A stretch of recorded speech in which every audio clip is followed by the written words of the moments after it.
अरविंद केजरीवाल जी की मुलाकात सुनीता केजरीवाल जी से जेल के प्रशासन द्वारा कैंसिल कर दी गई। कोई नियम नहीं, कोई कानून नहीं, कोई ऐसा तरीका इनके पास नहीं कि जिससे वो पत्नी की मुलाकात कैंसिल कर सकें। पत्नी की मुलाकात कैंसिल कर दी। आपको याद होगा सौरभ भारद्वाज और आतिशी को एक साथ जाना था। अंतिम दिन आतिशी की मुलाकात कैंसिल कर दी। बोले नहीं साहब, खाली सौरभ भारद्वाज जाएंगे।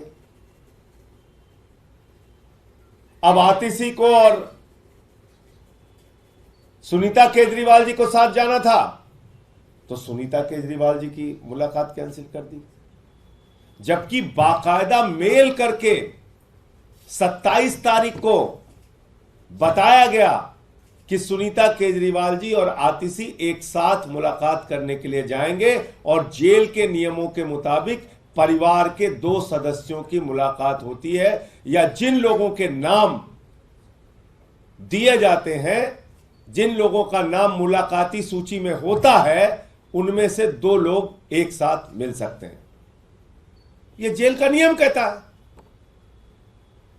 क्या अरविंद केजरीवाल से इतनी दुर्भावना है, इतना डर लगता है, इतने आप लोग साजिश पर उतर आए हैं कि आप उनकी पत्नी की मुलाकात कैंसिल कर देंगे? अपने परिवार से वो नहीं मिल सकते? जिन लोगों के नाम मुलाकाती सूची में कोई भी बंदी, सामान्य से सामान्य कैदी हो, जितने लोगों का वो नाम देता है, उसमें से 2 लोगों की मुलाकात, जब मुलाकात होती है हफ्ते में 2 बार, तो 2 लोगों की एक साथ मुलाकात होती है।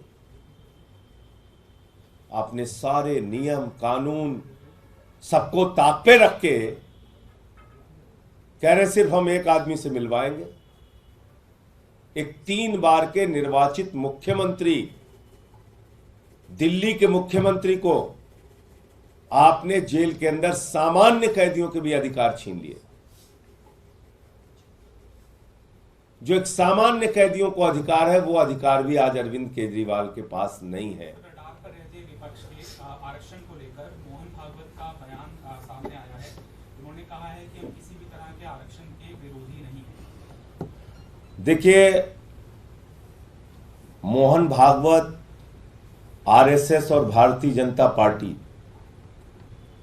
ये एक झूठ बोलने की, सिर्फ हिंदुस्तान की नहीं, पूरी दुनिया की सबसे बड़ी फैक्ट्री अगर झूठ बोलने की कोई है तो भारतीय जनता पार्टी और आरएसएस है। इनसे बड़ी मास्टरी किसी को नहीं है झूठ बोलने में। यही मोहन भागवत कह चुके हैं कि आरक्षण खत्म होना चाहिए, आरक्षण की समीक्षा होनी चाहिए। इनके एक नेता, संयुक्त महासचिव मोहन वैद्य, कह चुके हैं कि आरक्षण से अलगाववाद बढ़ता है, आरक्षण खत्म होना चाहिए। उत्तर प्रदेश के अंदर 69,000 शिक्षक भर्ती में ओबीसी का आरक्षण मारा गया। मैं ऑन रिकॉर्ड बातें बोल रहा हूं, इसको ध्यान से सुनिएगा, और अगर मैं कहीं गलत बोल रहा हूं तो इस पे सवाल पूछिएगा मुझसे। पूरे देश के विश्वविद्यालयों में, दिल्ली विश्वविद्यालय सहित पूरे देश के विश्वविद्यालयों में आरक्षण चुन चुन के खत्म किया गया। कहीं 1 पोस्ट निकाली गई, कहीं 1.5 पोस्ट निकाली गई, कहीं 2 पोस्ट निकाली गई। आरक्षण को खत्म किया गया। यह पिछले 10 साल में हुआ है। तो भारतीय जनता पार्टी और आरएसएस का साफ एजेंडा है, और मैं फिर दोहरा रहा हूं, पूरा भारत तो बाबा साहब डॉक्टर भीमराव अंबेडकर जी के संविधान को मानता है। भारतीय जनता पार्टी भागवत के संविधान को मानती है, और भागवत का संविधान कहता है, नागपुर का संविधान कहता है, आरक्षण देश में खत्म होना चाहिए। भागवत का संविधान कहता है चुनाव खत्म होना चाहिए, और देश का संविधान लोकतंत्र खत्म होना चाहिए। इसके उदाहरण दे रहा हूं मैं आपको। अब आपने मुद्दा छेड़ दिया तो पूरी बात सुनिए। चुनाव खत्म करने की बात मैं क्यों कह रहा हूं?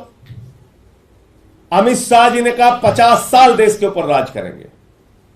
क्या फार्मूला है भाई आपके पास? 50 साल देश के ऊपर राज करेंगे? वही फार्मूला है जो सूरत में हुआ, जो चंडीगढ़ में हुआ, जो मध्य प्रदेश में हुआ, जो कर्नाटक में हुआ, जो महाराष्ट्र में हुआ, जो उत्तराखंड में हुआ, जो अरुणाचल में हुआ।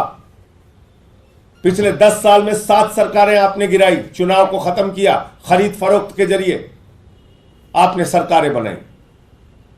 इस चुनाव में तो आप खुल के सामने आ गए।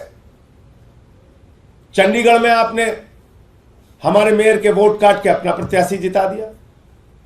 आपने सोचा था कभी आजादी के बाद पहली बार सूरत में, बताइए, चुनाव हुआ नहीं, बीजेपी जीत गई। चुनाव नहीं हुआ और बीजेपी जीत गई वहां पे। इसलिए मैं कह रहा हूं पूरे देश में चुनाव खत्म होगा। क्या हुआ अरुणाचल में? आपको पता है 10 विधायक भारतीय जनता पार्टी के वहां जीत गए। पता नहीं मीडिया ने कितनी रिपोर्टिंग की इसकी। बगैर चुनाव के 10 बीजेपी के विधायक जीत गए अरुणाचल में।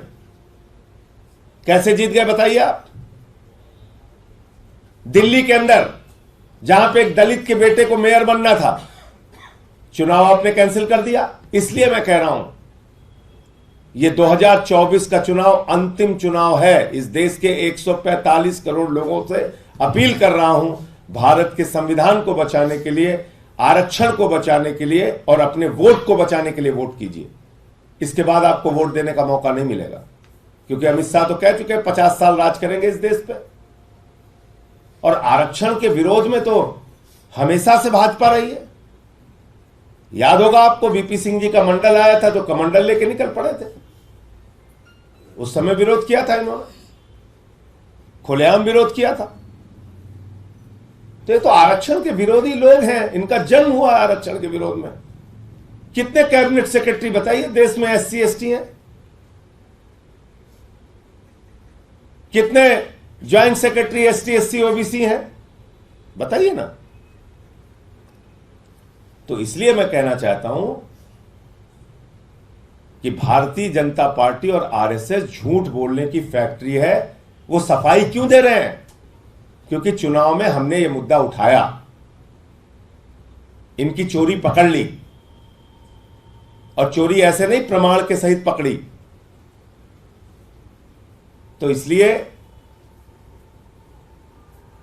इस देश के दलितों को, पिछड़ों को, शोषितों को, वंचितों को, आदिवासियों को, सबको एकजुट होकर इनको इस बार हराना है और अपने आरक्षण को, संविधान को और भारत के लोकतंत्र को, चुनाव को बचाना है।